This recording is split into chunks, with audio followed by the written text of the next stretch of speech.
السلام عليكم يا أحلى متابعين. بنبدأ كلامنا بالصلاة على النبي عليه أفضل الصلاة وأتم التسليم.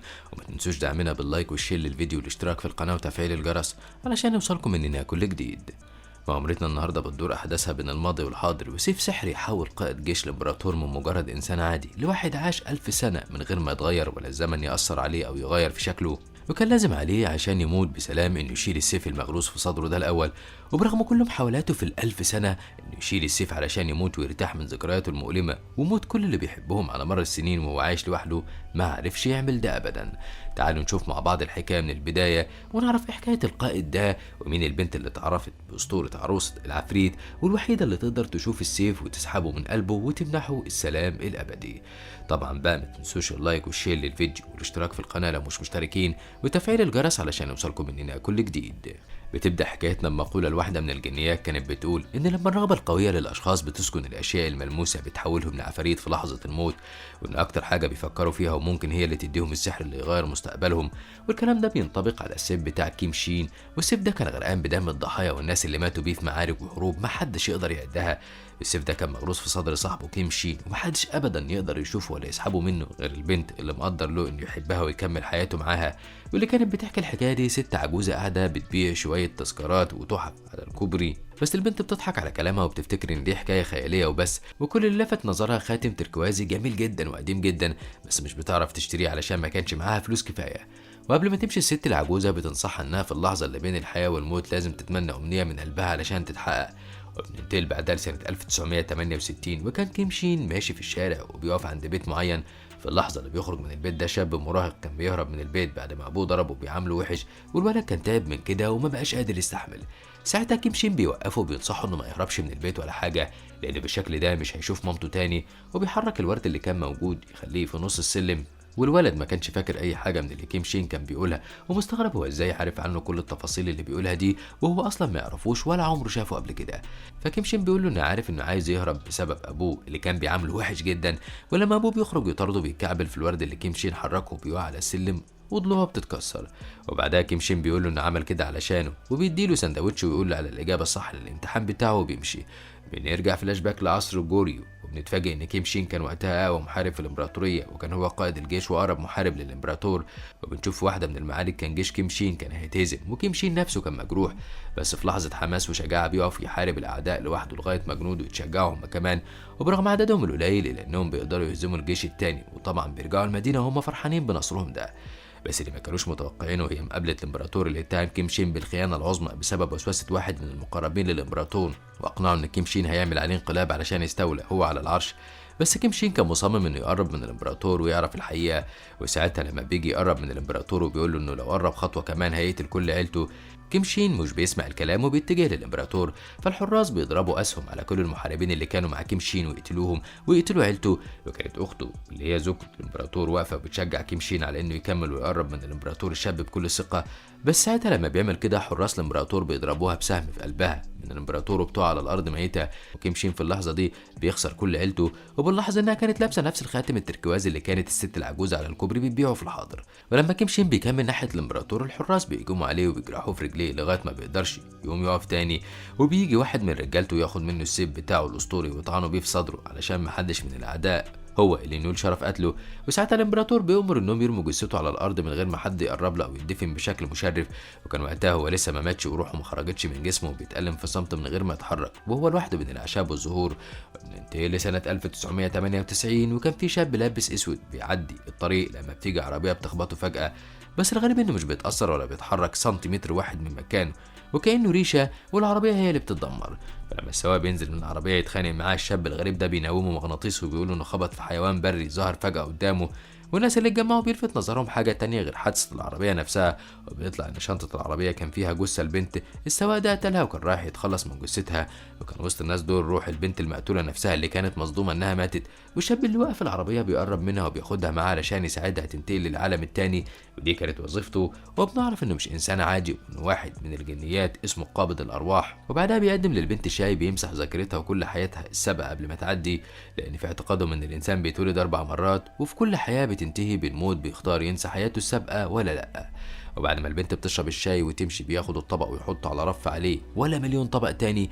وفي نفس المدينة دي وفي نفس الوقت كان كيم شين الجنرال الحربي كان معدي من الشارع اللي فيه بيت جن الأرواح، ومع ان كان البيت او المقر بتاعه ده جوه سور في الشارع، الا ان كيم شين وهو معدي بيقدر يشوفه من خلاله وبيتعرف عليه وما كانش مبسوط ان شافه، وكان باين على الاتنين انهم مش بيحبوا بعض وفي عداوه بينهم. بعدها كان كيم شين في القصر بتاعه لما بيجي خادمه العجوز وحفيده، وبنعرف انه بيخدمه هو وعيلته بقاله اجيال طويله جدا من وقت اللي حصل زمان. ولما بنرجع فلاش باك لليوم اللي كان كيم شين بيموت فيه، كان الخادم ده وحفيده هما بس اللي كانوا موجودين جنبه وبيدعوا له انه يموت وروحه تنتقل بسلام ويتولد من تاني ويعيش حياه احسن ما فيهاش لا غدر ولا خيانه. بس المفاجأة إن ساعتها كيم شين بيقف على رجليه ومش بيموت ولا حاجة، وكان السيف اتحول بقى سحر ومتوهج بنار خضراء، وكان كيم شين بيسمع صوت بيقوله إنه هيعيش سنين طويلة مش هيموت فيها ومش هينسى أي حاجة من اللي بتحصل له، وهيتألم لموت كل اللي بيحبهم، وإنه مش هيموت ويحس بالسلام غير لما يلاقي البنت المكتوبة له واللي هتحبه وتكون الوحيدة اللي شايفة السيف وتقدر تسحبه من صدره، ولما ده يحصل هيموت ويتبخر وينول السلام أخيرا. وقتها أول حاجة كيم شين بيعملها لما بيرجع للحياة بيروح قصر الإمبراطور ويقتل مستشار الإمبراطور اللي أقنع الإمبراطور إنه خاين، وقبل ما يمشي بيودع جثمان أخته الوحيدة وبيرجع تاني الحقل. وساعتها بيلاقي الخادم العجوز مات وحفيده بس اللي موجود، وبيقول له ان جده وصاه انه يخدم الجنرال كيم شين لاجيال عديده، ولان كيم شين ما بقالوش حاجه في كوريا خلاص بياخد الولد الصغير ويسافروا على سفينه لامريكا. بس وهم على السفينه بيتعرضوا للتنمر والبحاره بيرموا الولد الصغير في البحر علشان كانوا عايزين فلوس اكتر. ساعتها كيم شين بيتحكم في الجو وبيعمل عاصفه شديده والبحر بيهيج والسفينه بتتقلب وكل البحاره اللي كانوا بيتخانقوا بيغرقوا، وهو بينقذ الولد وبيكمل رحلته لغايه ما بيوصلوا في سلام. كل الاحداث دي كان كيم شين بيفتكرها وهو قاعد على ناطحه سحاب لوحده بالليل بيتفرج على العالم من حواليه وقد ايه التغيرات اللي شافها من حواليه. وفجاه بيسمع صوت فرامل وعربيه بتخبط في حد وبتجري، والبنت اللي اتخبطت كانت هي نفس البنت اللي شفناها في البدايه بتتكلم مع الست العجوز، والبنت بتفتكر كل كلام الست وبتدعي وبتتمنى امنيه انها تعيش علشان خاطر الجنين اللي جواها. في الاول كيم شين بيتجاهلها لانه ما كانش عاوز يتدخل في حياه البشر وموتهم، بس صوت البنت ودعائها المستمر بيخلوه يرجع في كلامه وقلبه يحن وينزل يساعدها. بس على ما بيوصل بيلاقيها في انفاسها الاخيره وبتقول له يساعدها علشان خاطر بنتها، وفعلا كيم شين بيسحرها وبينقذ حياتها بعد ما كانت هتموت خلاص وبترجع للحياه وبيختفي بسرعه قبل ما تفوق. وعلى ما جن الارواح بيوصل عشان يساعد روح البنت اللي المفروض تكون ماتت مش بيلاقي جثتها في المكان المحدد. وبعدها بنشوف البنت دي في المستشفى وكانت خلفت بنتها وعلى رقبتها علامه مميزه جدا، وكان حواليهم اشباح كتيره بيقولوا ان عروسه العفريت اتولدت وهي دي البنت اللي في الاسطوره. وبعد 9 سنين كان جي يون تاك البنت الصغيره مع مامتها على الشط وبتطلب من امها انها تعمل حفله عيد ميلاد وتجيب لها تورته بدل ما كل مره بتعمل لها اكله بتحبها، ومامتها بتوافق وبتتفق معاها ان عيد ميلادها الجاي هتجيب لها التورته. وهما راجعين البيت يون تاج بتشوف جرو صغير على الشط بيلعب لوحده فبتجري تلعب معاه شويه. المشكله بقى انه ما كانش موجود اصلا وان روح الكلب ماتت من زمان، وامها كانت واقفه تتفرج عليها وهي عارفه انها مميزه جدا وبتقدر تشوف اللي محدش تاني يشوفه. وتاني يوم كانت يون تاك راجعه من المدرسه وبتلاقي مامتها مستنياها في البيت وجايبه لها تورته عيد ميلادها زي ما وعدتها.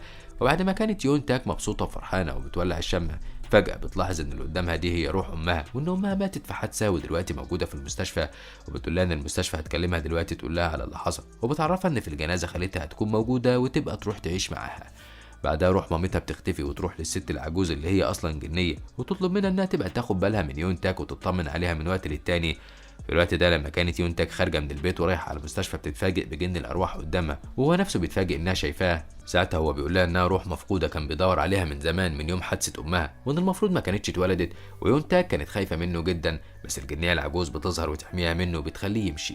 وبعد 10 سنين كانت الجنيه العجوز غيرت شكلها وبقت بنت جميله. في الوقت اللي الخادم الشاب للجنرال كيم شين كان بيتصل بيه في القصر وبيترجاه يبعت له فلوس علشان في ورطه كبيره، بس كيم شين ولا كانه سامع حاجه وبيكمل قراءه.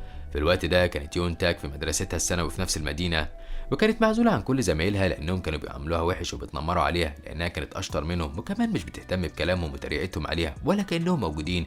ولما بتيجي راجعة البيت بتقابل شبح بنت في الشارع، بتعمل في الأول إنها مش واخدة بالها منها ومش شايفاها لغاية ما شبح البنت بتخوفها وتجبرها إنها تتكلم معاها. وساعتها بتكمل في طريقها وبتشوف كيم شين اللي أول ما بيلمحها وهي معدية جنبه بيعرف إنها هي البنت الموعودة وبيشوف مستقبلها معاه. وحياة يون تاك كانت صعبة أصلا، وكانت عايشة مع خالتها اللي كانت بتعاملها وحش وبتخليها تخدمهم، وكل اللي كانت بتفكر فيه إنها تاخد منها دفتر توفير أمها علشان تاخد هي المبلغ الكبير اللي كانت سايباه ليون تاك. وفي يوم عيد ميلادها 19 بتروح يون تاك تحتفل لوحدها على شط البحر وبتولع شمعة وبتتمنى أمنية إن حياتها تتغير وتلاقي حب حياتها.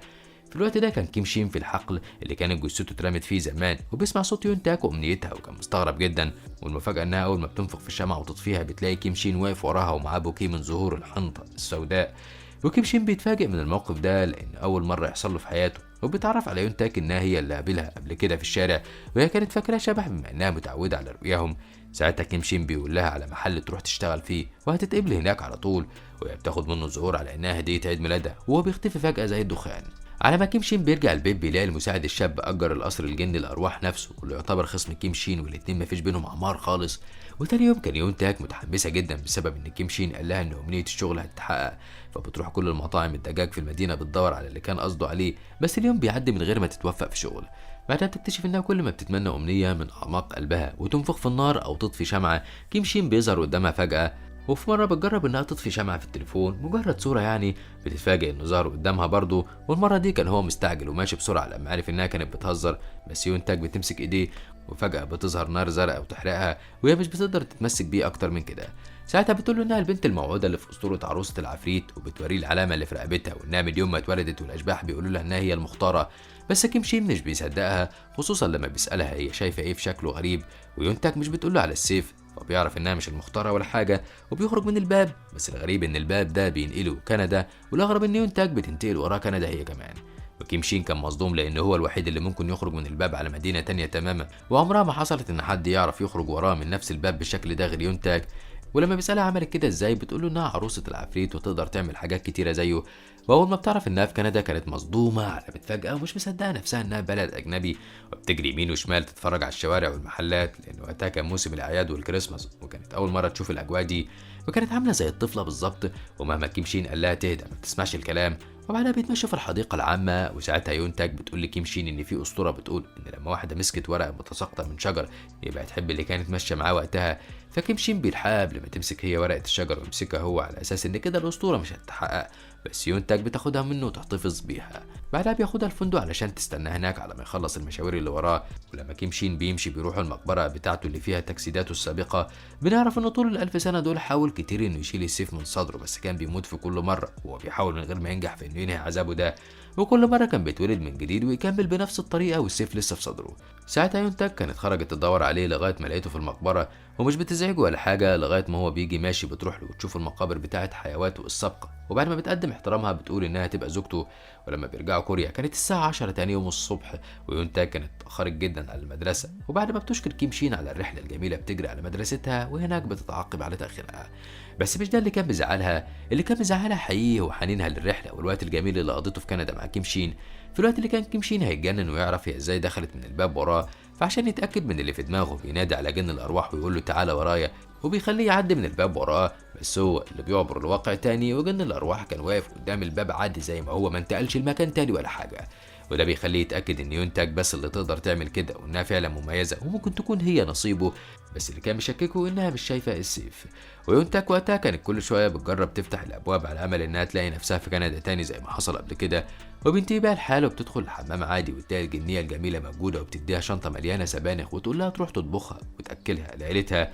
وفعلا يون تاك بتروح، واول ما بتدخل من الباب خالتها بتزعق لها علشان اتاخرت وبتقول لها تحضر العشاء بسرعه. وعلى ما يون تاك بتحضر السبانخ كانت بنت خالتها شافت كتيب عن رحله لكندا في شنطتها، ولما خالتها بتعرف بتتخانق معاها لانها كانت فاكره ان يون تاك مخبيه الفلوس اللي ورثتها من امها بتاعه التامين وهتسافر تتفسح بيها ومش عاوزه تقول لهم على مكانها.